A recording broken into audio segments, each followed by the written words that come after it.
Del simposio número 11, dedicado, como dijo Betina hace un ratito, al mundo andino. Están acá conmigo José Alberto Barizoni y Cristina Fackman. Va a empezar José, vamos a seguir el orden del programa, con su ponencia titulada Los espacios en Huasipungo, de Jorge Icaza. Hola, hola, ¿se escucha? Huasipungo, de Jorge Icaza, 1934, forma parte de un vasto linaje, en tanto entronca con obras de un archivo que tiene que ver justamente con la representación del indígena en la textualidad latinoamericana, que arranca con, como sabemos, la Crónica de Indias. Ahora, ese sería el archivo, digamos, macro, ¿no?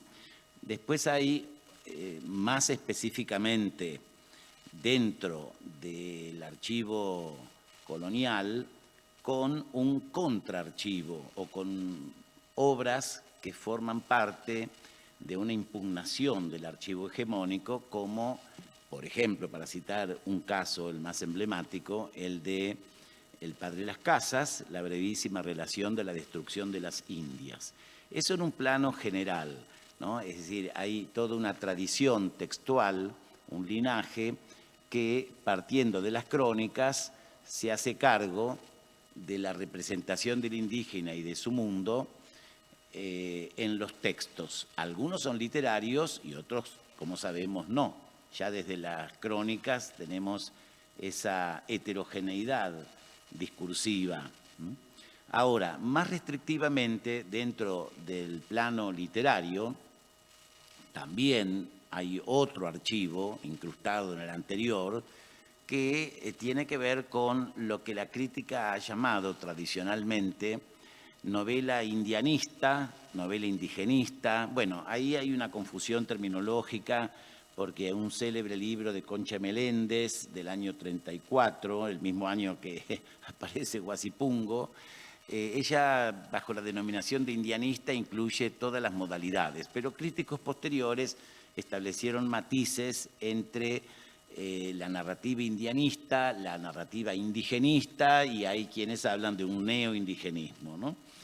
Bueno, pero dentro de la tradición discursiva ya literaria, tenemos detrás de Huasipungo Cumandá, que yo iba a hablar también de esa novela que también es ecuatoriana. Huasipungo y Cumandá son dos novelas canónicas dentro de la literatura ecuatoriana de León Mera.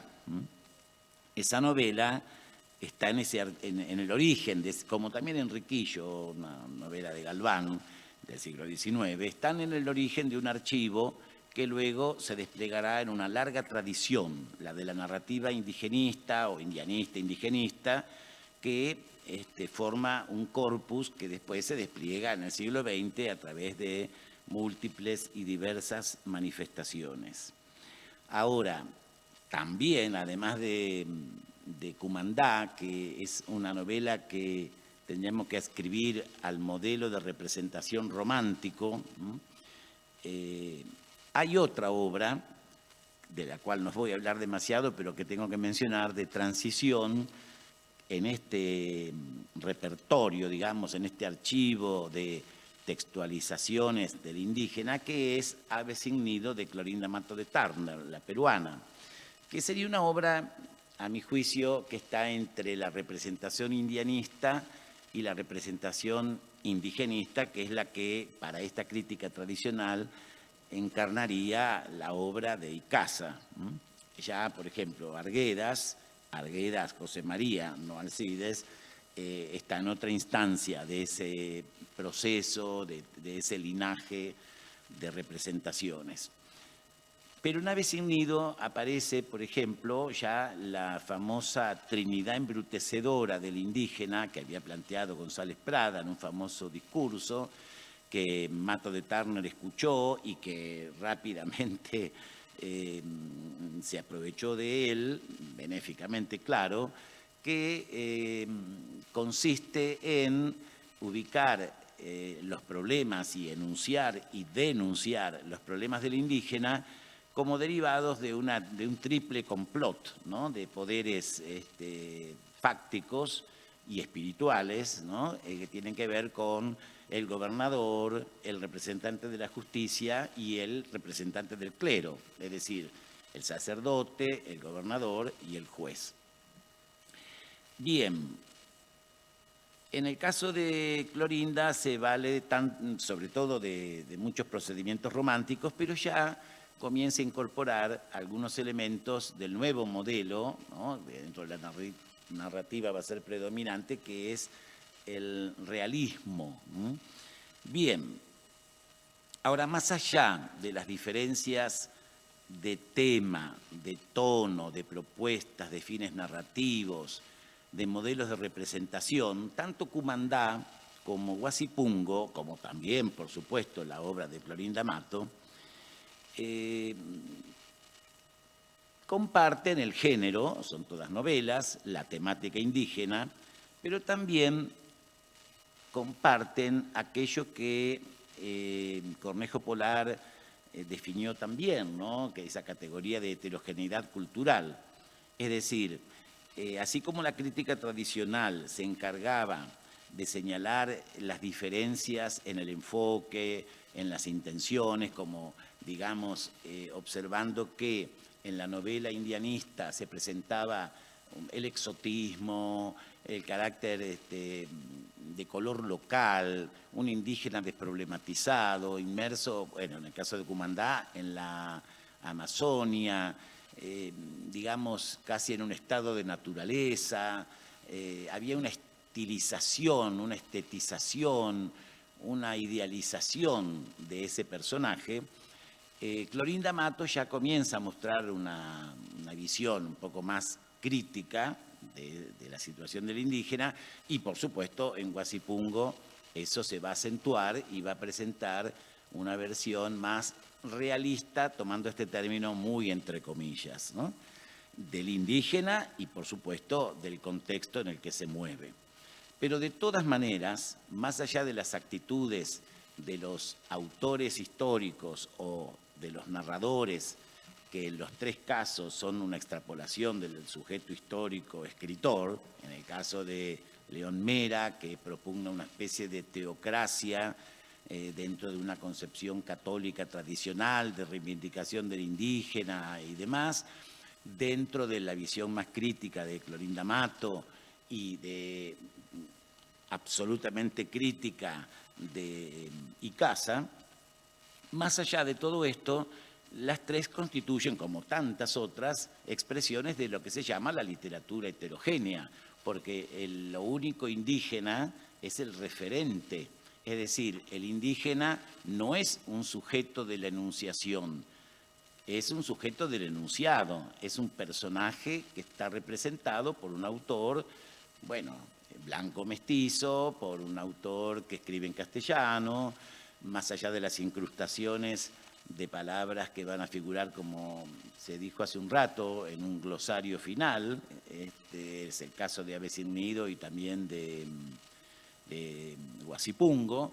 En todos estos casos hay una mirada externa, aunque paternalista, aunque en el caso de Matto de Turner y sobre todo de Icaza se realice esa representación con una marcada intención crítica de los poderes que explotaron al indígena, o sea, de un fuerte componente de denuncia, que eso, a mi juicio, lo toma del archivo de lascasiano, es decir, en Las Casas ya está en esa representación idealizada del indígena como Clorinda Matto, que le borra todo rasgo negativo. En eso Icaza da un paso más y la pintura que hace del personaje o la plasmación literaria que hace del personaje se acerca mucho más al modelo real porque también muestra sus miserias, sus limitaciones y demás. Entonces, en cambio, Clorinda Matto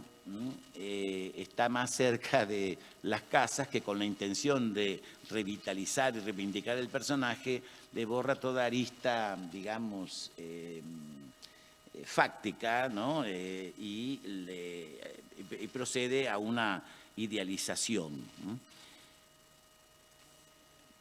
Bueno, vamos al tema del espacio, que es en particular, pero quería decir esto porque me parece que recuperar los archivos que se van superponiendo en las novelas, en estas novelas, con una larga tradición, como ya dije, que arranca con las crónicas, permitía también entender mejor esto del espacio. Bueno, en nuestra aproximación del espacio empleamos algunas categorías propuestas por dos teóricos que están dentro de la corriente que se llama la geocrítica. Uno es Bertrand Westphal y el otro es Michel Collot. Yo me voy a basar sobre todo en Collot. Son unos artículos que están en francés, pero que han sido traducidos, en los que cada uno de ellos, pero sobre todo con más refinamiento Collot, propone analizar las múltiples y diversas relaciones que se establecen entre el territorio real con la geografía, digamos, y su representación literaria, superando, por supuesto, la ingenua concepción de una mímesis referencial, es decir, superando los límites de una teoría del reflejo, que era muy utilizada por nuestros realistas. Florín Amato habla de copia de la realidad, de fotografía de la realidad. Bueno, sabemos que el realismo también es una construcción que tiene sus convenciones, como lo tiene el barroco. Lo que pasa es que juega a que esas convenciones no se noten, es decir, borra las costuras y, digamos, acentúa el efecto de lo real, ¿no? Para usar la expresión de Barthes. Entonces, estos autores se proponen analizar estos espacios literarios, ficcionales, en su interacción, sí, con los espacios extratextuales, pero también señalando cómo la literatura contribuye a la construcción de ese espacio textual. Collot propone distinguir tres niveles en el estudio del espacio en las obras literarias. El primero es el que corresponde a la geografía literaria. El segundo pertenece a la geocrítica, en tanto que el tercero es el de la geopoética. En el nivel primero, el de la geografía literaria, Collot propone analizar, cito, las representaciones literarias del espacio a partir del estudio del texto de un autor y no ya solo de su contexto. Es decir, de un autor, de la obra de un autor, ¿no? Por supuesto, y no solo del contexto. Es decir, más que estudiar solamente los referentes en que se inspira ese texto o la representación textual del espacio que presenta un texto ficcional, se trata de observar las imágenes, el imaginario, las significaciones que el referente extratextual produce en el narrador y, por lo tanto, vuelca en su plasmación literaria. Es decir, no se trata de la representación de una geografía real, sino la representación de una geografía más o menos imaginaria. En virtud de esto, Collot prefiere emplear el término paisaje en lugar de geografía, por el énfasis que la palabra geografía tiene en cuanto al anclaje en la realidad. Bueno, en Guasipungo este nivel se observa en la referencia a un determinado espacio, como en círculos concéntricos, ¿no? Un espacio el andino, de un determinado país, Ecuador, dentro de, bueno, se habla de Quito, del espacio serrano, de las poblaciones perdidas, etcétera. Ese sería como el primer nivel, digamos, en el cual esta novela de Casa se inscribe dentro de esta categorización que establece Collot. El segundo nivel, el de la geocrítica, se centra en el análisis de las representaciones literarias del paisaje, como ya dije. Es decir, se estudia la dimensión subjetiva, verbal, del espacio literario que presenta el narrador. Bueno, en Guasipungo este aspecto está muy trabajado por el autor. Es una novela que reescribió en 3 o 4 oportunidades, como tantos autores, ¿no? Desde la primera edición del 34, después Losada publicó 2 en los años 50, trabajó, reescribió, porque entre otras cosas se le imputaba incorrecciones gramaticales, se le imputaba al autor, ¿no? Desprolijidades, falta de una estructura sólida. En realidad todo eso es parte de su riqueza. Y él tomó algunas de esas observaciones, amplió algunas cuestiones, desarrolló otras, como el mundo del cholo, o sea, del mestizo, porque no es una novela solo que habla del indígena, sino que también habla del otro sujeto que habita la serranía de los países andinos.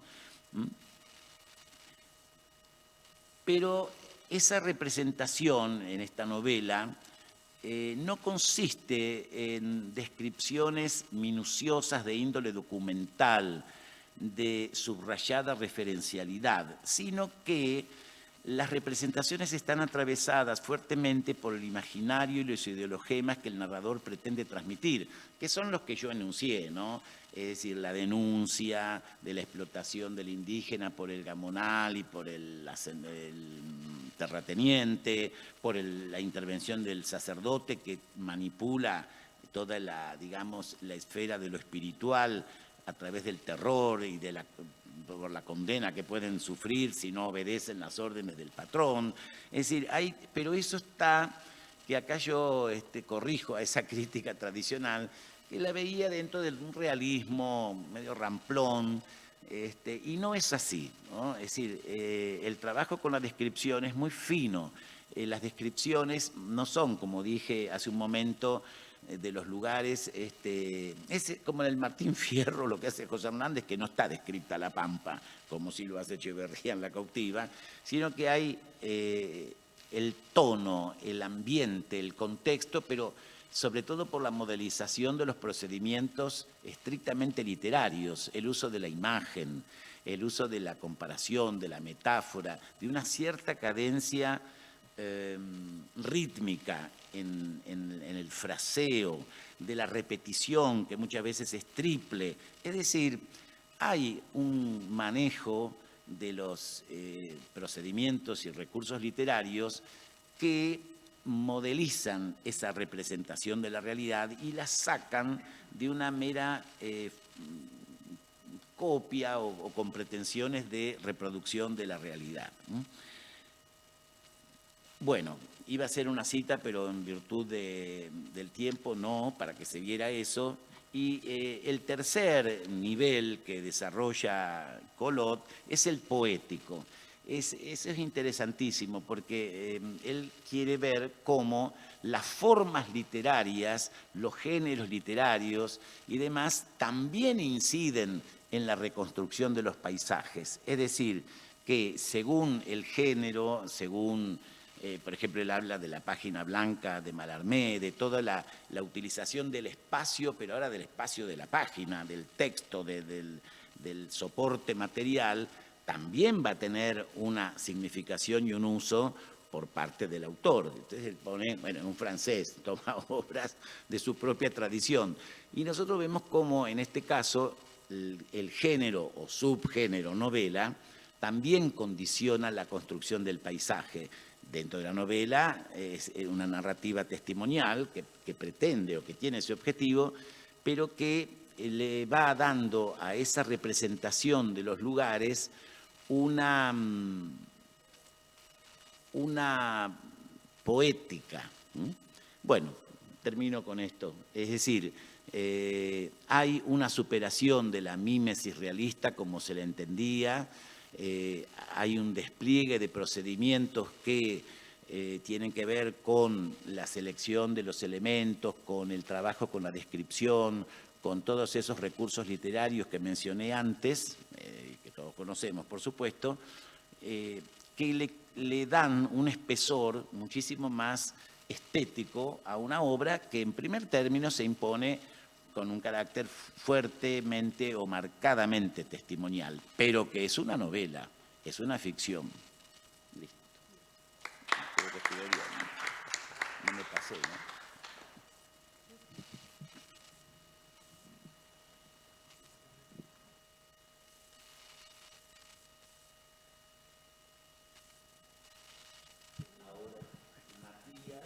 Matías.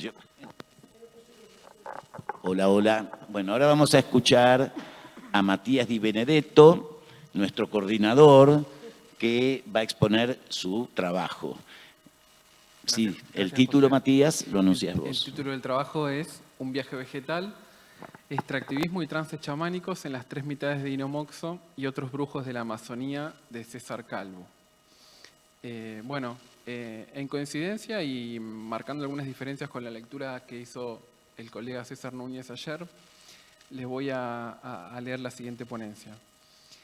En un pasaje del primer capítulo del Pez de Oro de Gamaliel Churata se aprecia una toma de posición acerca de las operaciones extractivistas llevadas a cabo por la Big Pharma, referidas particularmente a la confiscación de saberes y prácticas inherentes a las comunidades andinas, o en este caso, mejor dicho, amazónicas. A partir de la escena en la que un personaje afligido por una dolencia se dirime entre las opiniones de la medicina oficial y la curación a partir de emplastos de barro, propuesta por un Koshiri, cito, que es el mismo Laija en funciones de médico, mágico y herbolario, fin de cita, el narrador señala cómo, ante la convalidación de esas prácticas terapéuticas, cito otra vez, se armó un batifondo hasta la raíz del árbol genealógico, fin de cita. El relato continúa con la referencia a la visible indignación de uno de los médicos que exclama, cito, someterse en este siglo a las imbecilidades de los indios, fin de cita. El final de la anécdota tiene la siguiente frase como pasaje más relevante. 3 décadas después, los laboratorios de este siglo lanzaron la terramicina, poderoso antibiótico que es, en otra forma, el emplasto de barro del Koshiri, fin de cita. Este pensamiento oracular de Churata, gesto indeleble de su obra Esfinge, no es ninguna novedad. Nos interesa este fragmento no solo por la lucidez intelectual del autor del Pez de Oro, encargado de poner en tela de juicio la naturalización de las categorías de pensamiento occidentales en Latinoamérica, sino también por la relevancia que adquiere la tematización de la salud y el específico abordaje de su trasfondo. Si tuviéramos que interpretar el pasaje con el que comenzamos, diríamos que Churata subraya la manera en que el extractivismo epistémico funciona como sostén de los protocolos de la medicina occidental y, además, habilita una posible comparación con algunos aspectos fundamentales de las tres mitades de Inomoxo y otros brujos de la Amazonía, de César Calvo. Esta textualidad amazónica, que ha llamado la atención de la crítica por la presencia dialógica de todas las entidades vivientes en conjunto con el paisaje, es una cualidad que se traduce en los aspectos formales más característicos de la obra. Es decir, su propia condición aglutinante es heredera de dicha multiplicidad de modalidades enunciativas que apelan no solamente a la ficcionalización de materiales disciplinares de distinta índole, sino también al abordaje de un territorio violentado por los procesos extractivos de materias primas, como por ejemplo el caucho o bien el conocimiento medicinal, presente en definitiva en la utilización durante los rituales de curación de la ayahuasca. En esta ponencia sostenemos que tanto la problematización de los aspectos ligados al caucho, así como el abordaje del enteógeno llamado ayahuasca, pueden entenderse no solo como materias primas de los proyectos extractivos, sino también como indicios de dos vertientes discursivas. Por un lado, el abordaje histórico que se ha hecho de los episodios referidos al ciclo del caucho y, por otro lado, el discurso medicalizado cuya pregnancia se rastrea en los pasajes de la obra dedicados a las sesiones de curación o bien a las reflexiones autobiográficas de Manuel Córdoba Ríos, el alter ego, digamos, de Inomoxo. Me permite una breve digresión para contextualizar mínimamente la obra de Calvo y, digamos, su argumento. Inspirada en su trayectoria vital y organizada en torno a una sesión de ayahuasca, Las tres mitades de Inomoxo relata el viaje del narrador protagonista, autor, César Soriano, en compañía de sus primos César e Iván Calvo y su amigo Félix Inzapillo, en busca del brujo Inomoxo, que habitaba en el interior de la selva de Lucayali. En una travesía que lo lleva, y cito, de Lima a Pucallpa, de Pucallpa a Atalaya, de Atalaya al capricho del clima y de los ríos, al lomo de Piragua, hasta ese territorio agazapado tras el río Millagua, fin de cita, los personajes se entrevistan con otros brujos selváticos que conocieron al legendario vegetalista, recopilando historias sobre los mitos de creación del pueblo amahuaca y su lucha para sobrevivir a la violencia de la época del caucho, para finalmente reunirse con Inomoxo. Solo al final de la ficción, el lector descubre que los dos Césares eran en verdad uno y que el viaje y encuentro con los brujos fueron visiones inducidas por la ayahuasca, o liana del muerto, en la casa del vegetalista Manuel Córdoba Ríos, en Iquitos. Intrigado con su historia, César Calvo entrevista al otrora Inomoxo y publica primero una crónica en la revista Proceso que codirigía en Iquitos bajo el seudónimo de Pedro Soriano y luego de casi 3 años, viajando y recopilando historias de la región, amplía dicho artículo en la ficción que aquí comentamos.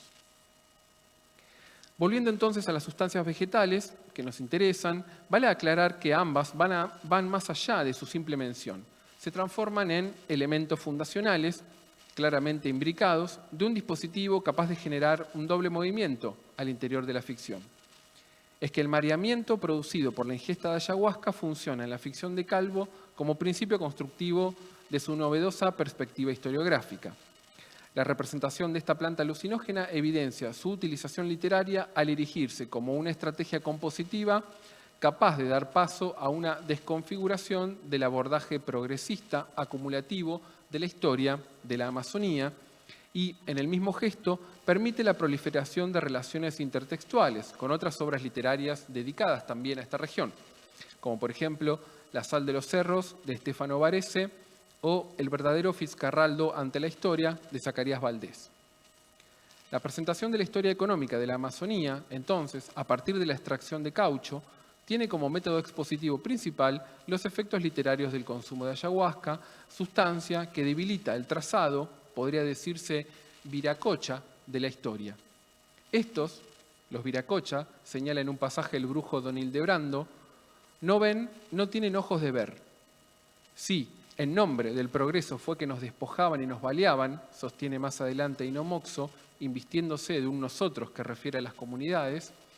La utilización de los efectos del enteógeno a nivel narrativo permite la concepción de un tiempo otro, distinto a, y cito, este tiempo que se fatiga y se echa a descansar igual que la gente, troceado. Fin de cita.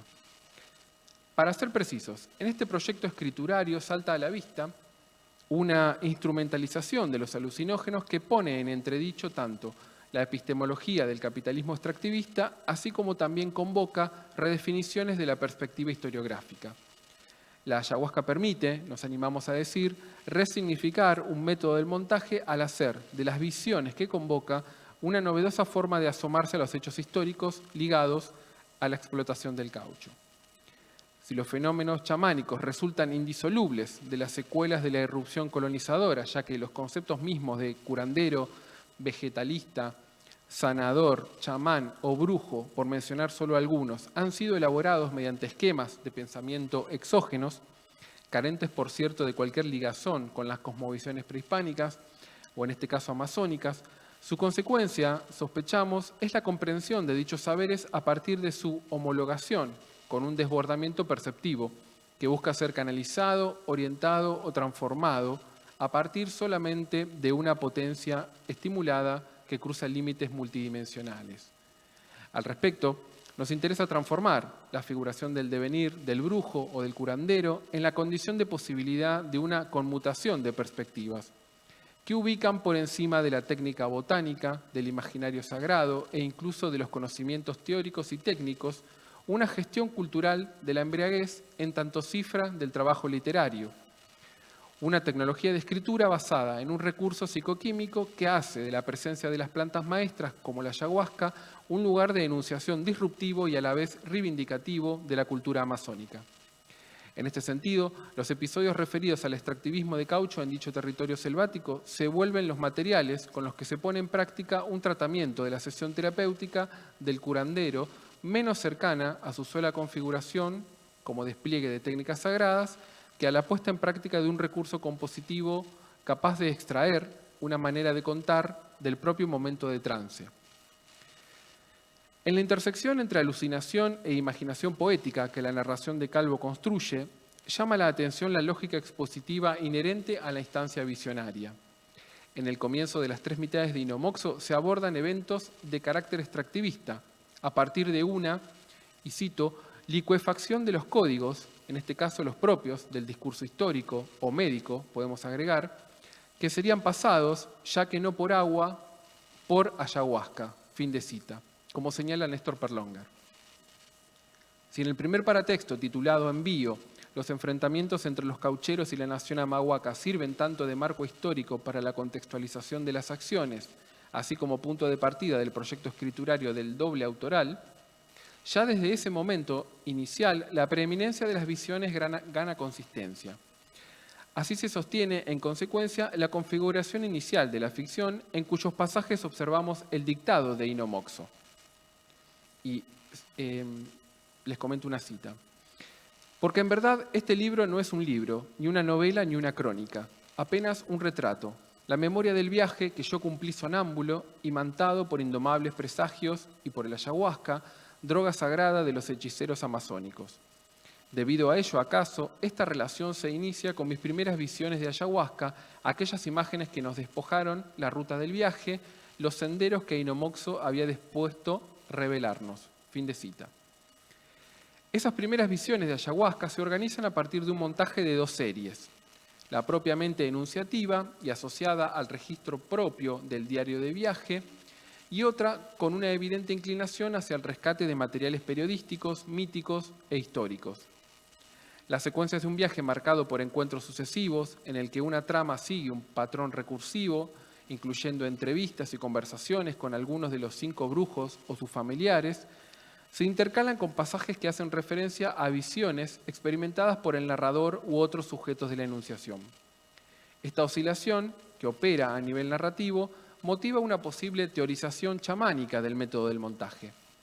La interrupción constante del relato de viaje a partir de géneros que desplazan el foco de la enunciación y se solapan con las visiones, deja en claro que el carácter múltiple del relato responde a un proceso de incorporación del consumo de ayahuasca.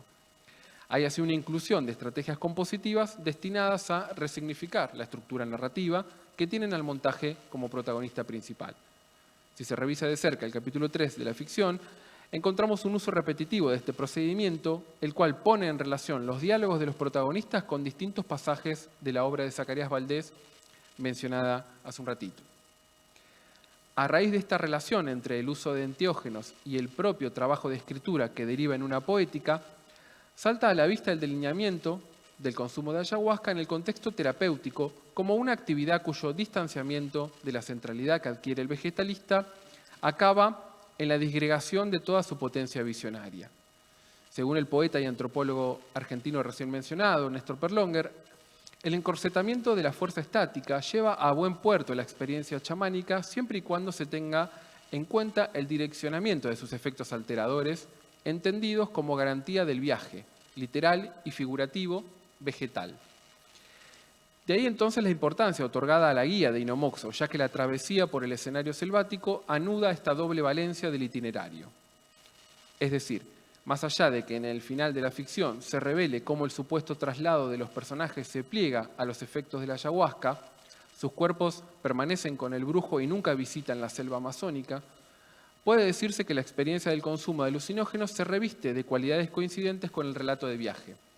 Traza un esquema de acción que acentúa la movilidad y el cambio por sobre la fijeza y la inmutabilidad. Pero este viaje alucinado, repuesto a través de las visiones, también es un viaje de divulgación de conocimientos y prácticas no reductibles a los esquemas médicos propios de Occidente. Su incorporación a la obra funciona no como objeto pasivo de estudio, sino más bien como criterio fundamental de un programa estético. Las 3 mitades de Ino Moxo plantea la elaboración de un disenso con respecto a los formatos literarios establecidos a partir de una práctica escrituraria destinada a poner en crisis la visión totalizante de los relatos miméticos, de esos de los que hablaba hace un ratito José, y también médicos. Al respecto, las palabras de Ino Moxo ilustran esta cuestión, y cito: «No es justo que las gentes padezcan daños como la diabetes, varios tipos de cáncer, males que aquí sabemos ahuyentar», me diría Ino Moxo cuando nos despedimos. «Todo lo que te he dicho de mí, de tantas cosas, me diría, te lo he dicho pensando en esas gentes. ¿Acaso alguien que está por ahí sin remedio, víctima de una enfermedad que los médicos diplomados creen incurable, alcance a leer lo que tú escribas y venga donde nosotros y recupere acaso los contentos de su existencia? Para eso te he contado lo que te he contado. Fin de cita. A contracorriente del extractivismo de recursos naturales y epistémicos que tiene como telón de fondo la emergencia del neochamanismo y el turismo chamánico, el grado de experimentación narrativa de la obra de Calvo se mide a partir de su rechazo a las modulaciones de la salud y la enfermedad entendidas como dimensiones fundamentales del discurso médico, parte integral de una visión farmacolonial del mundo. Del boom del caucho al boom de la ayahuasca, podríamos decirlo así, la ficción de Calvo registra esta modificación en el foco de los procesos extractivistas y su arco temporal. En el capítulo 4, titulado El despertar, observamos la cotidianeidad del curandero Manuel Córdoba Ríos, instalado en el Jirón Huallaga, en Iquitos, a partir de la descripción que nos ofrece un narrador que cambia de tono y se afinca en una retórica más bien periodística. Cito: «Miré el inescrutable laboratorio donde el médico brujo Manuel Córdoba se desvela triturando pétalos, combinando raíces cortadas en ayuno, exprimiendo secretos agridulces. En ese aposento, al cual nadie puede ingresar sino al amanecer y los atardeceres, este simple vegetalista, así se autodenomina Manuel Córdoba, requerido por innumerables pacientes, asciende noche a noche hasta otra madrugada, afila las arpas de su nombre lejano, amaestrado por la paciencia de los magos selváticos, y se abalanza contra las enfermedades desde lo alto de su frente de sabio». Fin de cita.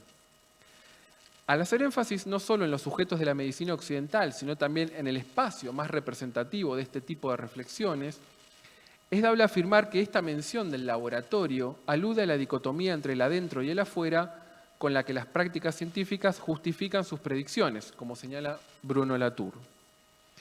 Sin embargo, semejante arbitrariedad está lejos de ser asumida como propia por los curanderos que circulan por la ficción de Calvo. Si la supuesta efectividad de los postulados científicos se diluye cuando trascienden los límites del laboratorio, estos representantes de la ciencia validan sus reflexiones a través de razonamientos que no se relacionan con la injerencia cultural de la ayahuasca, sino más bien con una retroalimentación de sus respectivas valoraciones.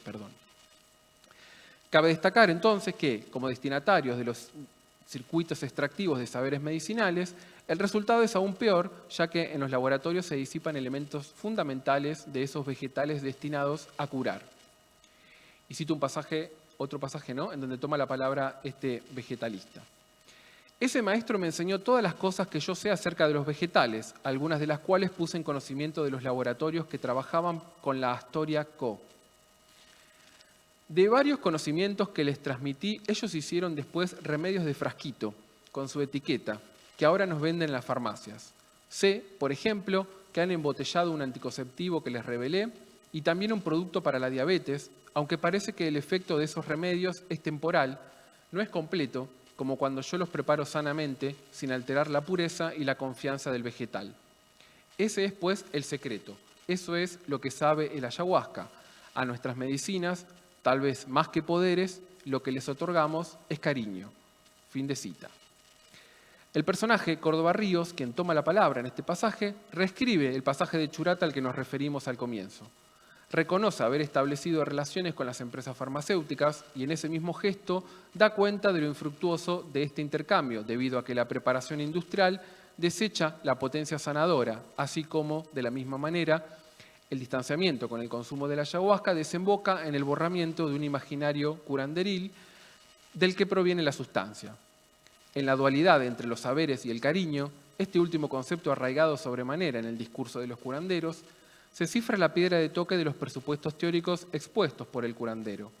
Este sistema simbólico, que incluye saberes, prácticas, objetos y técnicas destinadas a la manutención de un pensamiento directamente relacionado con las acciones terapéuticas, va a contramano de la mercantilización de la noción de bienestar como fenómeno contemporáneo e incluso de la instalación de una ontología de negocios que permea la atención médica.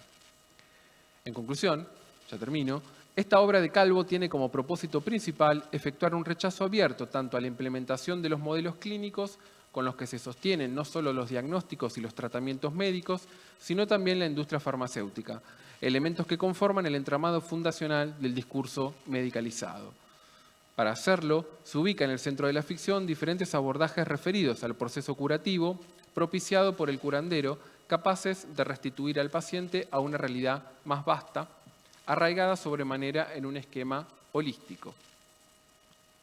La instrumentalización artística de la ayahuasca, así como también las propias técnicas chamánicas abocadas a la cura de diferentes patologías, dan forma a una gestión narrativa de la oposición entre realismo y experimentalismo, así como, en paralelo, es factible suponer un contraste entre un discurso medicalizado y el sistema abstracto de conocimiento que el curandero pone en práctica en sus sesiones. De esta manera, las secuencias narrativas destinadas a la descripción de la retórica y las operaciones del curandero pueden leerse como instancias mediante las cuales la ficción genera un movimiento de ruptura de doble impacto. Por un lado, con la medicina occidental y sus protocolos, así como también con los postulados inherentes a un realismo literario. El estado de trance alcanzado mediante el consumo de la planta sagrada reescribe ambos presupuestos, doblega la rigidez de la mímesis realista y el abordaje de la historia mediante una interrupción de sus recursos narrativos y de manera concomitante, pone en crisis los saberes y técnicas legitimados por las instituciones médicas y la industria farmacológica. Gracias.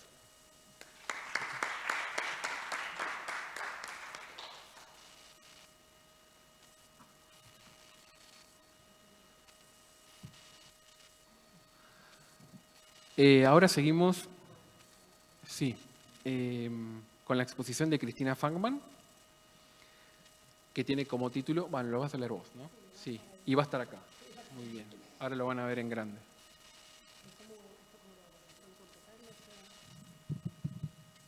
Esto.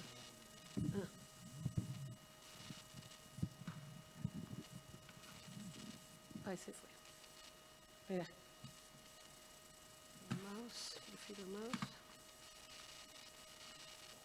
Estaba acá abajo. Volví a sacar.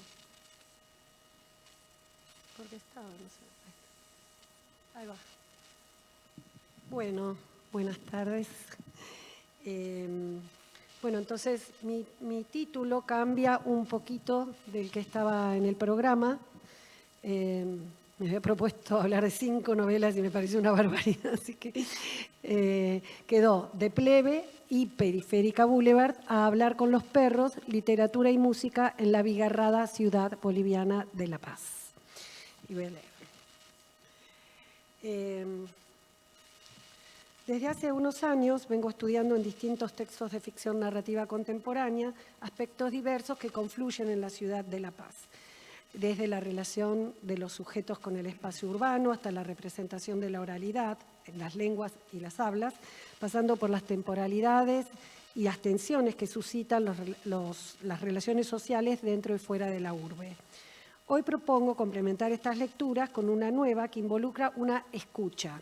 Se trata de relevar y revisar críticamente la música que atraviesa las páginas de 3 novelas paceñas, una de mediados del siglo XX y 2 del siglo XXI. En esta nueva línea teórica y metodológica que ya se viene desarrollando en distintas áreas, por ejemplo en la literatura, está la novela, que vi que la venden ahí, de Valeria Luiselli, Desierto Sonoro. Y desde la historia cultural, de la vida cotidiana, desde la sociología, ya hay también mucha producción en textos que recrean épocas y sociedades también a través de su universo sonoro. Estoy pensando últimamente en obras muy recientes de Abel Gilbert, tiene un libro sobre Satisfaction en la ESMA, o sea, de la dictadura, y también un libro sobre Malvinas que él compila. También la construcción imaginaria y ficcional de la ciudad de La Paz contiene su dimensión sonora. Si bien al analizar la música y los sonidos a través de la literatura, hay necesariamente una mediación que es la de la palabra escrita. Mi hipótesis es que letra y música, pero también el ámbito sonoro de la ciudad, registrado en las descripciones referidas por narradores y o personajes, tematizan, problematizan y contribuyen a profundizar ciertas caracterizaciones que desde otras perspectivas teóricas y disciplinarias se construyen acerca de la sociedad boliviana y de la ciudad en particular. Ahí está la alusión de Abigarrado, a Zabaleta Mercado, a las teorías de Cusicanqui y también desde la ficción y desde la antropología los trabajos de Alison Spedding, que ya escucharon en otras oportunidades. Desde la literatura y la música, entonces, presento otra reflexión y abordaje de la construcción del sentido social en la ciudad de La Paz en el siglo, como dije, XXI, pero remontándonos al XX. Los tres textos narrativos elegidos para esta presentación fueron concebidos desde distintas estéticas y también son variados los géneros de las piezas musicales aludidas, que abarcan desde cuecas y zambas hasta el rock en varios estilos, pasando por cumbias y tangos. Estos son Plebe, novela del Arrabal paceño de 1943, de Antonio Díaz Villamil; Periférica Boulevard, ópera Rococó, de 2004, de Adolfo Cárdenas; y Hablar con los perros, de 2011, de Wilmer Urrelo Zárate. Plebe, entre cuecas y bailecitos, los sonidos de los barrios.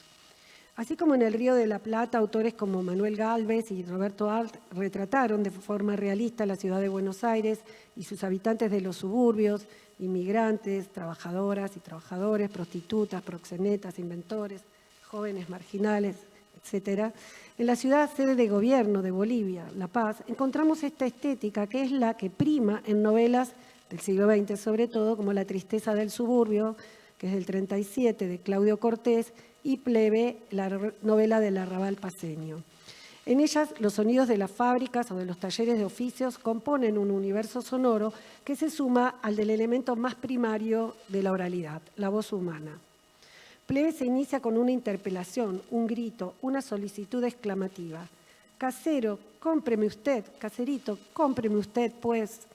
Es la súplica más escuchada en el ámbito de la feria, que en la novela se sitúa temporalmente en la fiesta de Alacitas, famosa por la venta de quecos, miniaturas y otros elementos característicos de la cultura popular boliviana.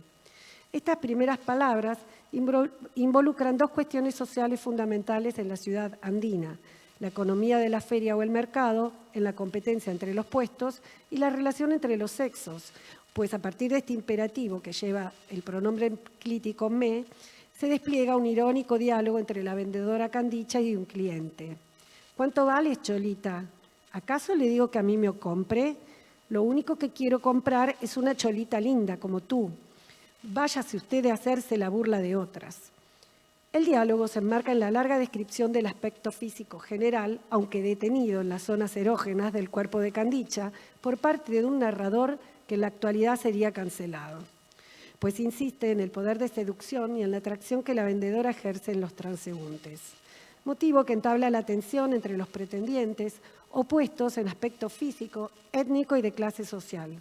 El diálogo es el recurso narrativo que marca las posiciones sociales y las voces diferentes del paisano joseso que vuelve del servicio militar y del niño de clase alta, blanco y con nombre extranjero, Jimmy. Una tensión que en su fuero interno constituye la subjetividad, digamos, del personaje de Candicha a lo largo de la trama. El capítulo concluye con otros registros sonoros, los musicales, que se suman al bullicio de las voces de la feria. Cito: las cometas de los chicos, los pitos y pinquillos de los yocayas, el voceo de los vendedores, el murmullo de los paseantes ahogaron todo. Un suspiro o una queja se borraban sin historia en medio de la alegría burguesa de la fiesta. Fin de cita. Otra fiesta de alegría burguesa es la que se narra en el capítulo 3 titulado Miércoles de Ceniza. Esta vez se trata de un encuentro campestre, comunitario, en el que se pone en escena el encuentro amoroso entre Joseso y Candicha. La escena se compone con la estructura de la ceremonia del baile y de las letras de cuecas y bailecitos. Así, el maestro bastonero toma de la mano a la pareja de bailarines y declara solemnemente: en baile esta pareja. Sí, sí, bravo, bravo, aprobó a coro la concurrencia. Sigue el narrador. Terminó el preludio, ardorosamente rasgueado en las guitarras y mandolinas, y después de un compás quebrado, brotó de los labios de los cantores la canción plebeya. Y cita la canción: dámelo tu pañuelito, yo te lo lavaré. Con las lágrimas de mis ojos, mi vida, yo te lo lavaré. Fin de cita. La descripción del baile se despliega durante casi 2 páginas, incluyendo los detalles de las posturas de los cuerpos, las miradas, el atuendo, las intenciones, intercaladas con las estrofas de la cueca. Tarareos y aro-aros forman parte de la oralidad que en esta novela está marcada. Literalmente, todas las expresiones orales, incluidos los apodos de los protagonistas, se encuentran resaltados, como en negrita, ¿no?, en la edición escolar de este texto de fines de la década del 40. En el siglo XXI pareciera que estas marcas de oralidad no precisaran resaltarse, ya se encuentran integradas en los textos, al menos en las dos novelas que veremos, ¿no?, Periférica Boulevard y acá voy a... Ay, ¿qué hice? Toqué mal. Periférica Boulevard, ahí tenía que ir. Ópera Rococó, como dije, de 2004, y Hablar con los perros. Esta imagen es de Periférica Boulevard, tuvo una versión, o sea, en novela y después en novela gráfica. Si bien ambas coinciden en la construcción narrativa mediante el entramado de voces, en la inclusión de citas musicales y del ámbito del rock y de los suburbios paseños, sus estéticas son bien diferentes. Pareciera que sus propósitos y ambiciones también. Mientras la primera, o sea, esta Periférica, apuesta por una estética posmoderna y coquetea con el grotesco y el barroco americano, la segunda esconde bajo la complejidad compositiva una profundidad en su significación y sentido. Del rock pesado a la samba canuta. La música es central ya en el cuento que luego se leería como precuela de la novela Periférica Boulevard. Se trata del cuento Choc Choc con audio de rock pesado y data de 1992. El título se conserva en el primer capítulo de la novela, a la que se agrega a modo de... acá no sé qué pasó, perdón. A la novela, o sea, el título Choc de rock pesado, que era un cuento, pasa a ser el primer capítulo de la novela. Se le agrega el subtítulo, que es como un género musical y a la vez estético, ópera rococó. Y luego se le agrega un paratexto titulado Elenco, en el que cada personaje, cantante lírico, se describe según su registro o tesitura musical. Otra característica del cuento, irradiada a la novela, es la incorporación de imágenes y otros recursos gráficos, ilustraciones, sellos grafiteros y en un uso lúdico de la tipografía y en los códigos de las historietas, letras grandes en mayúscula, onomatopeyas, signos de puntuación multiplicados que sugieren tonos y entonaciones. Juegos que implican el ingreso de la oralidad a través de diferentes técnicas y soportes materiales. En Periférica, estos rasgos se dan especialmente en la voz del DJ de programa radial que alienta a las multitudes desde el aire. La oralidad está de algún modo tematizada o enfatizada en sus dispositivos de amplificación, micrófonos y altoparlantes, y en la representación grotesca, las voces humanas devienen animales en sus gritos. En cuanto a los sonidos del mundo animal, en los que pululan las ratas, se adquiere la máxima expresión en la matanza de perros, cuyos ladridos y aullidos se superponen al llanto desconsolado de la prostituta vieja, a las exclamaciones de estupor de quienes presencian esta escena de espanto, que a la vez es parodia de los procedimientos policiales tipo SWAT. Ahí también el ruido de las sirenas, ¿no? Estos sonidos forman parte de los materiales diversos con que se compone este texto. Una mezcla que sustentan las distintas hablas proferidas por personajes típicos, la drag queen, el grafitero, el DJ radial, los policías de distintos rangos y etnias, el dealer, la rockera dark, etc. Personajes que van apareciendo, bueno, acá tienen algunos, ¿no?, en la historieta. Van apareciendo en la persecución delirante de los policías y en sus visitas a los antros de la periferia paseña.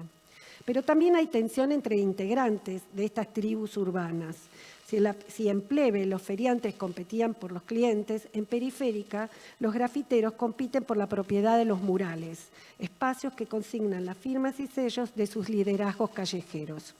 La música ingresa de diversos modos y en diferentes planos en esta novela, desde las citas o alusiones en epígrafes o en el interior del texto, hasta sus modos de difusión y espacios en la ciudad, pero también en la caracterización de algunos personajes, al extremo que uno de ellos, cuyo apodo es el hombre que supo amar, era el padre de la rockera dark, solo habla o canta en el interrogatorio policial que lo llega a la muerte con citas de letras de tango. Acá hay como también una exacerbación del recurso de acumulación barroca, porque la cita es cita de otra cita de otra cita, ¿no? O sea, el hombre que supo amar es nombre de una canción popular boliviana, pero a la vez de una película que a la vez es cita del título de una novela francesa. Entonces, en esta lógica de acumulación barroca, la ópera rococó, sería infructuoso relevar cada mención musical y sus variaciones. Más bien se trata de una propuesta lúdica, paródica, tanto de los policías como de cada grupo social representado y estereotipado. De hecho, la persecución transcurre a lo largo de una noche. Esa persecución es un modo de mostrar estos grupos asociados con espacios y con géneros musicales determinados, ¿no? Así los perseguidos son, como decía, jóvenes rockeros, grafiteros, que están reunidos en una especie de rave que condensa la condensación consabida, ¿no?, de sexo, droga y rock and roll. O sea, y rock y música electrónica, supongo, en una rave, ¿no? Si ellos en su vida terminan en un casamiento con música de cumbia o salsa tropical, los policías recalan en un antro del barrio de migrantes afroyungueños, el Harlemcito, donde la cantante Mdaka canta un blues titulado Samba Canuta, que deja embelesado al teniente. Acá también hay un narrador, pero acá, bueno, paródico, ¿no? Como la mulatona de nuestra tira, ¿no? Como en otras partes, la canción se transcribe en letra y música con partitura e instrucciones sobre sus arreglos. Bueno, y con los datos de la autoría de la letra y de la música. En esta ópera, en la que los artistas no respetan los roles asignados, hasta los policías escriben diarios y componen canciones. En el capítulo más ilegible por la exacerbación del procedimiento, las letras de las canciones y de las partituras contribuyen a la comprensión. Y ahora pasamos a... No, así no, tengo que ir para abajo. Sí, porque creo que es un PowerPoint y es un PDF. Ahí. Bueno, acá voy a pasar una serie de imágenes donde acá abajo ven es el nombre de la canción y del grupo. Estas son tomadas de videoclips, son pantallas tomadas en videoclips, de distintos videoclips. Y se refieren a la novela Hablar con los perros de Wilmer Urrelo Zárate. Hablar con los perros presenta al lector un desafío mayor. Sus 652 páginas entrelazan 5 historias a través de su elaborada construcción narrativa. Tanto la voz como su ausencia protagonizan la novela. Desde la palabra de su título, Hablar, se evidencia el valor de la comunicación, o más bien los estragos de su imposibilidad, la impotencia del que calla. En este caso, sí es fructífera la tarea de relevar las citas y las alusiones musicales, mayormente extraídas del rock latinoamericano. Cuando hice esta tarea, me sorprendió ver cómo esta novela, que yo creía típicamente paceña y boliviana, a través de este relevamiento musical vi que se extendía, se salía del lugar para expandirse a varios países latinoamericanos. O sea, a través de la música, Bestia, por ejemplo, no el que sigue, el próximo epígrafe, van a ver que es de un grupo mexicano y terminó descubriendo que es una novela bastante argentina también, a través de los grupos, ¿no? Bueno, salteo eso.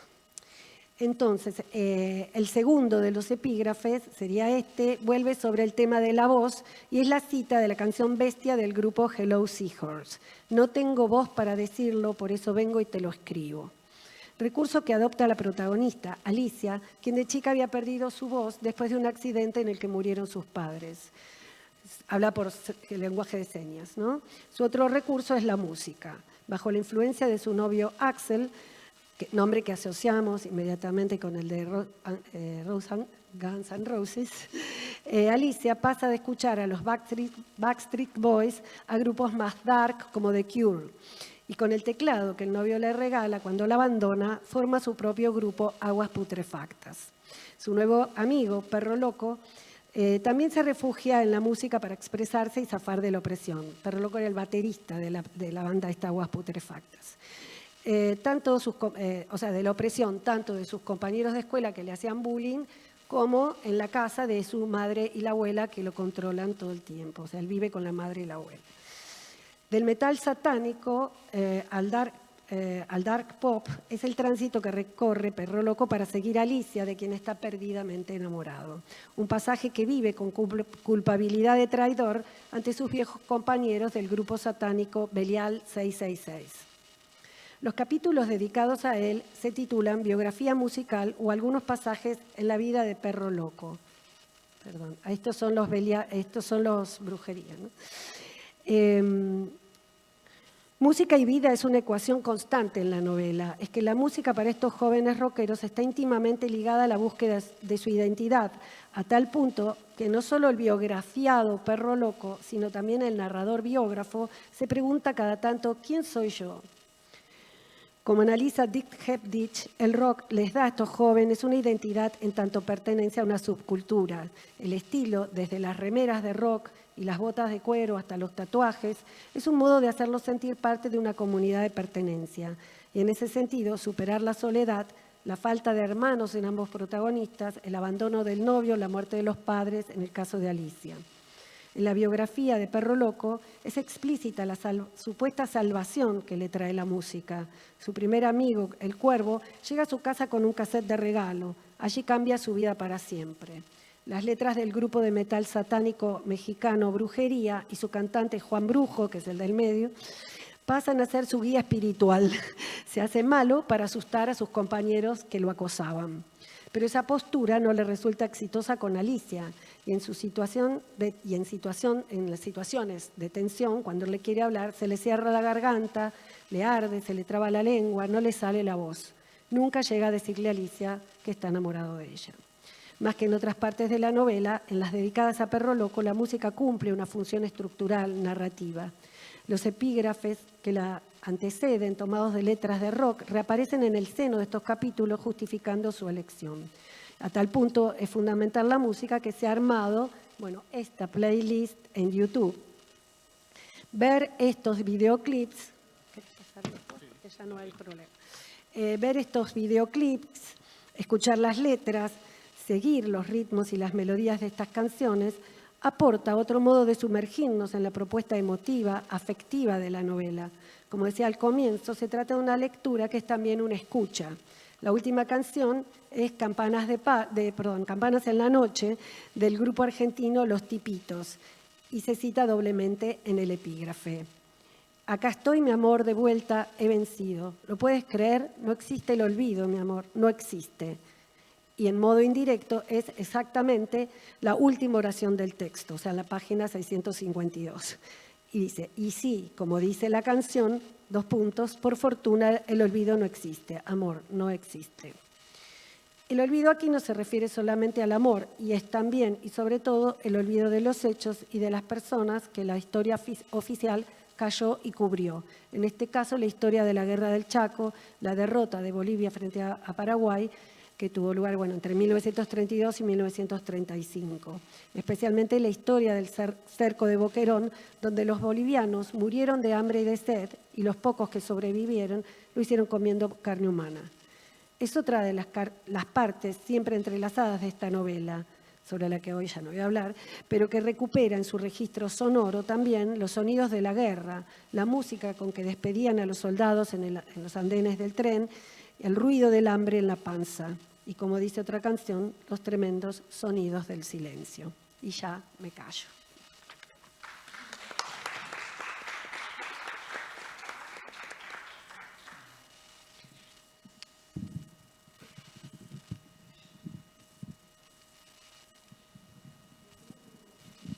No, está. Perfecto. Bueno, les agradezco a los integrantes de la mesa. Y queríamos saber si había alguna pregunta, algún comentario acerca de las ponencias.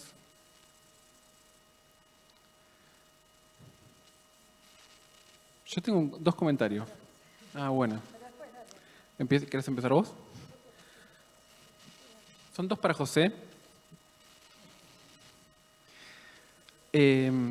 Más que nada para que te explayes un poco más, porque me interesó un montón. Entonces, cuando vos hablaste de que en Ave sin Nido se mencionaba la fotografía, yo ahí pensé en el proemio, ¿no? Que es ahí en ese momento en el cual se menciona la fotografía.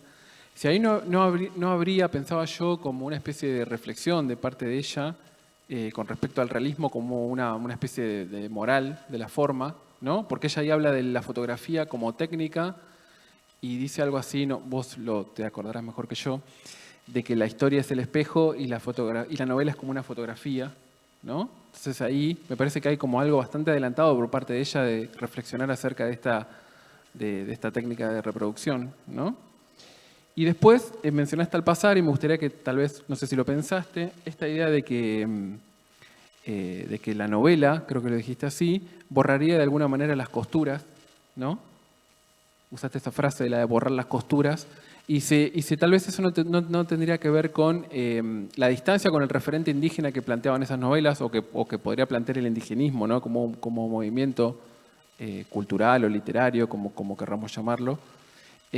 Porque después de esa idea de la costura es una idea que retoma Descajadillo, ¿no? Para hablar del neoindigenismo.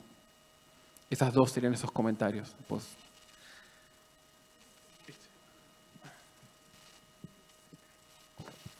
Hola. Sí, lo de la fotografía dice la fotografía que estereotipe las costumbres y demás, ¿no? O sea, yo creo que lo hace como tomando en el sentido, bueno, que habitualmente se tomaba la imagen fotográfica como realmente una reproducción, una idea especular, el espejo que muestre sin deformación, etc. Y la novela como un espacio que permitía esa posibilidad. Por supuesto que la novela muestra todo lo contrario, porque está llena de marcas de enunciación y de comentarios editoriales, diríamos, por parte de la autora, bueno, de la narradora, que es una transposición, en este caso, de la autora biográfica, Clorinda Mato. Y lo de las costuras venía a cuento de esa visión o esa concepción del realismo como mímesis en el sentido puramente referencial. Yo solamente quería decir que eso es una apariencia, el efecto de realidad, ¿no? La ilusión de referencialidad, tomando otra vez a Barthes, pero que en realidad el realismo tiene tantas convenciones, lo que pasa es que son de otro orden, como el barroco, que por supuesto hace explícita el artificio. El realismo se propone borrarlo. A mí se me ocurrió la metáfora de la costura, la verdad que no me acordaba, leía Descajadillo, pero no me acordaba que él dice eso, como diciendo que en la vanguardia también muestra los mecanismos constructivos, claro. En tanto que el naturalismo además con una impronta de demostración de una verdad preexistente, ¿no? La verosimilitud, exacto. Que, como dice Barthes, también se logra a través de la mención de objetos, el reloj, ¿no es cierto? El barómetro, en fin, que anclan, digamos, ese mundo ficcional en una realidad concreta. Yo lo que traje todo eso a colación para decir que si bien, por supuesto que eso está dentro de la novela, dentro de la gran tradición de la mímesis realista, con elementos naturalistas, pero que leyéndola otra vez, yo iba a corregir el título, volviendo a Guasipungo, porque a uno le quedaron esas lecturas cristalizadas, yo hace años que no la doy, y volví a leerla, y en realidad, quizá como producto de ese proceso de reescritura, a partir de lo que la crítica de su época, después fue de una obra canónica, que inclusive desplazó la lectura de Palacio, ¿no? El otro narrador importante que ahora, bueno, ya hace años se lo ha reivindicado. Manzoni tiene un libro, El mordisco imaginario, ¿no? Pero en un momento sí se transformó en canónico de toda esa literatura social, o sea, los narradores del 30, ¿no? En Ecuador. Pero por supuesto que la novela está en ese cauce que podríamos decir con generosidad realista, pero el trabajo con el referente es más fino, digamos, o sea, no hay descripciones tan pormenorizadas así como en un manual de geografía, sino que están atravesadas, por ejemplo, toda la explotación de los sujetos oprimidos, los indígenas, está conjugada a través por supuesto, por el gamonal y por el patrón blanco, con una naturaleza que pareciese que quiere reforzar esa especie de castigo, de humillación. Entonces, está como muy, muy atravesado por esa construcción literaturizada, digamos. No es simplemente, hay algunas referencias geográficas, pero no abunda demasiado en una contextualización, podría ser de cualquier país andino en realidad, ¿no? Si bien se habla de Quito y demás, pero en cambio, está trabajada los momentos descriptivos, y por supuesto hay mucha ironía, mucho sarcasmo, ¿no? Eso no lo dije porque no venía a cuento, esa representación atravesada por la proyección subjetiva, diríamos, del narrador que ubica a esos personajes en un contexto que, si bien es propio, también se vuelve adverso, ¿no? Es decir, que además de, digamos, de la opresión de los poderes fácticos, ¿no? Que eso está y lo hereda de Ave sin Nido, creo, porque en eso es fundacional, doña Clorinda, tomándolo, como ya dije, del ensayista, pero la novela fue un éxito. Ave sin Nido tuvo 3 ediciones, ¿no? Fue una especie de bestseller de la época. Acá está otra vez esa incorporación, ¿no? Bueno, eso, que hay un trabajo, ¿no?, más fino, y yo creo que la imputación de cierta desaliño, yo creo que tiene que ver, pero eso lo tengo que estudiar más, con una influencia indirecta y quizás no consciente ni pretendida de la... Porque hay cierto fragmentarismo. No es una exposición muy como la de Clorinda, que es muy todo causa-consecuencia o lineal. No, acá hay como cuadros, ¿no? Que hay como una cierta juxtaposición, digamos, que hablaría de una técnica que tiene más que ver que con el modo de exposición del realismo, del naturalismo, con ciertos procedimientos de la vanguardia, aunque él no se lo haya propuesto, ¿no? Claro, claro. Bueno, no, yo ya hablamos de esto, ¿no? Que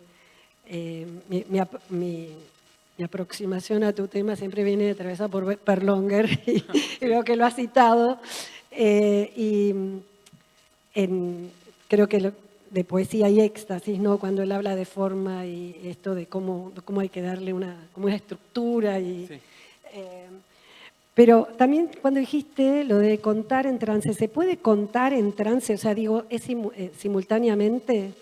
Porque no sé si es, en qué época está escrito eso, digo, porque mi recuerdo, digamos, tanto de la poesía como de lo que cuenta Berlonger en los ensayos, es del consumo de la ayahuasca y su propia experiencia con el consumo de la ayahuasca, que, by the way, no le sirvió para curar su HIV, al revés. No quiero entrar en detalles sobre las descripciones que él hacía de los efectos, ¿no?, de la ayahuasca, porque son muy escatológicas, pero eso se me ocurría, ¿no? En ese estado no se puede contar nada, ¿no? Después me acordé de una diferencia que hacía Panesi en un artículo, creo que era sobre Berlonger también, de Tritus, donde él hace esta diferencia entre contar y cantar.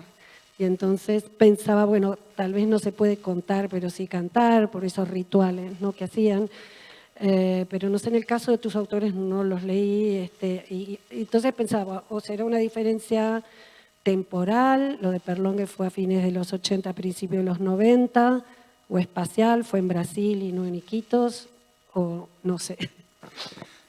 Sí, creo que sí, es muy pertinente tu pregunta, porque me parece que un problema que se transforma en un eje en esta obra.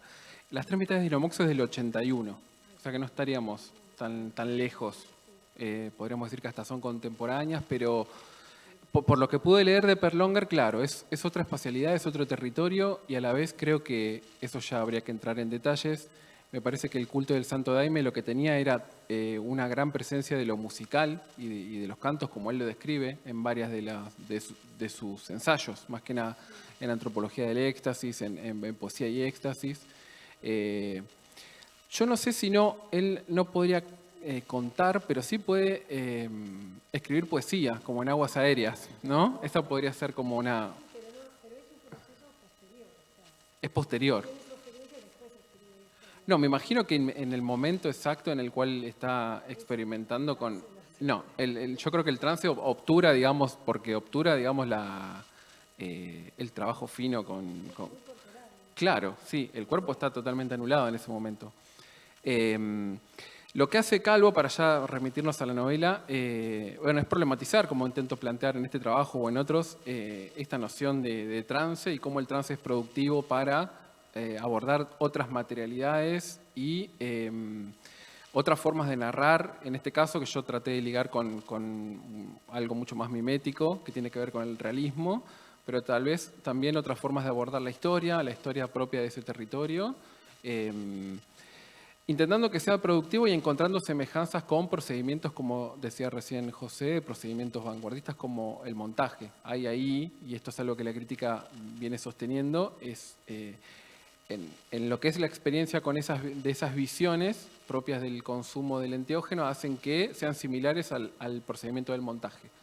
Y eso es lo que él quiere llevar adelante. Claro, después en el final de la novela nos damos cuenta de que él nunca se movió de la habitación, el protagonista, y que todo eso fue un gran viaje, digamos, ¿no? De ayahuasca, por decirlo de alguna manera. Pero me parece que habría que trabajarlo en el sentido de si no es un impedimento, es posterior, y me parece que habría que analizar, si en el caso de Perlonger, Aguas Aéreas, y ver ahí las relaciones entre lo ensayístico, y que seguramente ya alguien lo hizo, pero yo no lo leí, ¿no? Entre lo ensayístico y digamos, el tono poético que ahí construye él.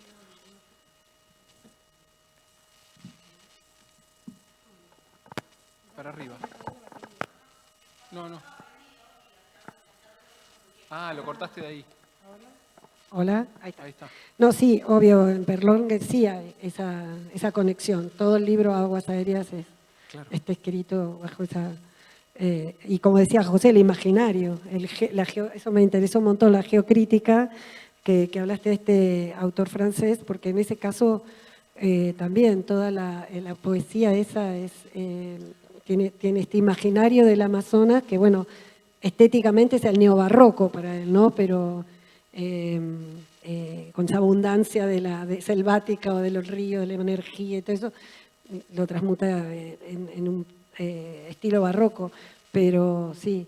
Sí, en función de eso, del paisaje, podríamos decir, me estoy adelantando, por ahí tenemos una pregunta más de Betina, pero creo que la mesa atravesó tal vez ese eje, el eje de lo espacial, ¿no? Podríamos haberle llamado a la mesa, no sé, la poética del espacio, para hacer un homenaje a Bachelard. Claro, y me parece que lo que hizo José... Claro, las reflexiones teóricas de José después me parece que también se vieron en el desarrollo por ahí de nuestros análisis. En el caso de Calvo hay más un abordaje del paisaje, pero a partir de la difuminación, podríamos decir, porque es un paisaje atravesado por esas circunstancias en particular. Y en el tuyo me parece que es la reconstrucción de un paisaje sonoro, ¿no? En todas esas obras que han... Claro. Sí. Tenemos una pregunta más del público. Ah, genial. Se lo paso.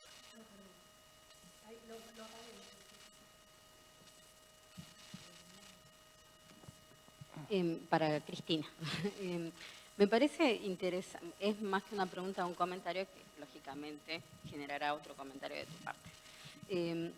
Me parece interesante cómo tu trabajo de algún modo nos lleva a pensar lo andino ya en conexión con lo latinoamericano o con una memoria, o a mí me gusta pensarlo en términos lemebelianos, como en un cancionero latinoamericano, ¿no? Porque nos lleva, pienso que los estudios relacionados con los textos, bueno, en el caso de los indigenistas y demás, siempre tiene que ver, por ejemplo, con la presencia del huayno, ¿no? o de la poesía quechua cantada, ¿no? En relación con los espacios andinos. Entonces, de pronto, pasar hacia los espacios urbanos y que La Paz esté atravesada por el rock nacional argentino, ¿no? Nos lleva a replantearnos de algún modo a revisar o a recorrer otras formas de pensar esa andinidad en contacto ya con lo latinoamericano, con una memoria latinoamericana. A mí me gusta mucho un libro de Lemebel que se llama Serenata Cafiola, porque es un libro de crónicas, en el que va recuperando Lemebel, así como lo hace la Valeria Luiselli, solo que Serenata Cafiola es anterior a Luiselli, y son crónicas. Son distintas crónicas en las que va recuperando el cancionero memorial latinoamericano, ¿no? Así lo dice Lemebel en ese prólogo tan hermoso a Serenata Cafiola, ¿no? Que de algún modo son el telón de fondo, en este caso, de las violencias en el Chile, ¿no? En el Chile post-Pinochet y demás, ¿no? Entonces, me parece de algún modo que está bueno pensar esto, ¿no? O sea, como que nos permite un trabajo como el tuyo, una selección de ese armado de corpus, nos permite pensar ya lo andino dentro de una memoria latinoamericana, ¿no?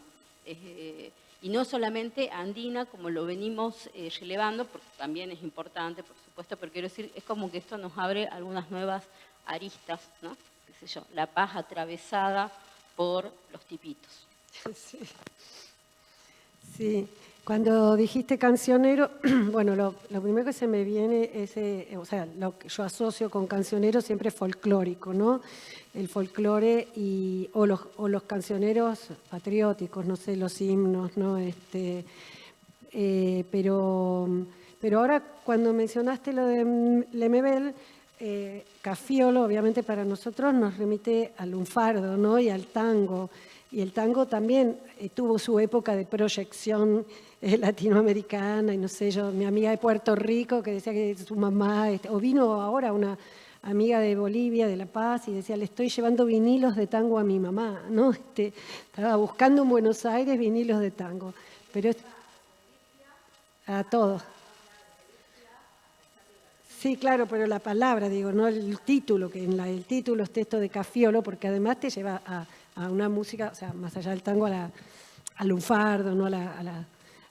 Hay también como un lunfardo en La Paz, que es la cova, que también, ¿no? Es el lenguaje de la cova, que aparecen en otros textos. En Boulevard, en Periférica Boulevard, es todo, hasta aparece todo, ¿no? La cova, la clefa, como dice Antesana, Luis Antesana, que es el crítico literario más conocido de Bolivia, más prolífico, hace un estudio preliminar en Periférica y analiza todos esos niveles, ¿no? Discursivos, pero bueno, es el trabajo que él hace de citar las hablas de todos los personajes, como dije, hay un capítulo que es directamente ilegible.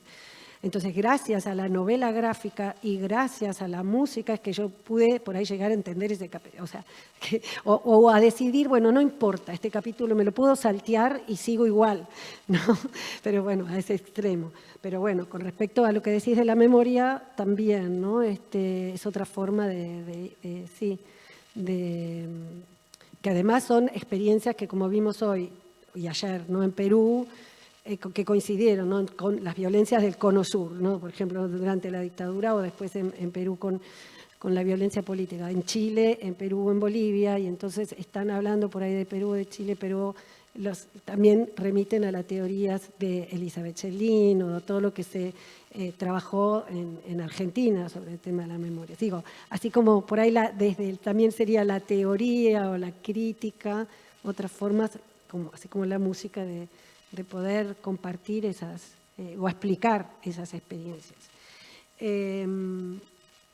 Por otro lado, bueno, yo escuché, me encantó tu trabajo y que no pudimos comentar justo en ese momento, porque veía estas coincidencias, ¿no? Decir, bueno, ahí ese Rupay que mostraste hoy, que era novela gráfica también, o sea, lo que vos mostrabas con relación a la historia, yo lo estaba viendo en esta novela en relación con o sea, que está injertado en un libro está injertado en esta edición de Plural, que es la última que se hizo, que figuran juntas la novela y la novela gráfica. La novela gráfica se hizo después y se puede también encontrar en una edición por separada, pero bueno.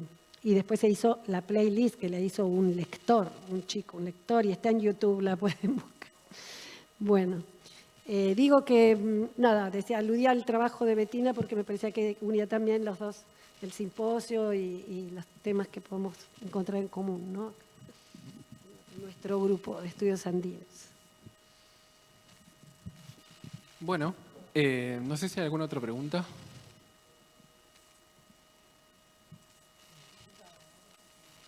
En YouTube, no hay nadie en YouTube. O sea, hay gente, sí, pero no hay ninguna pregunta.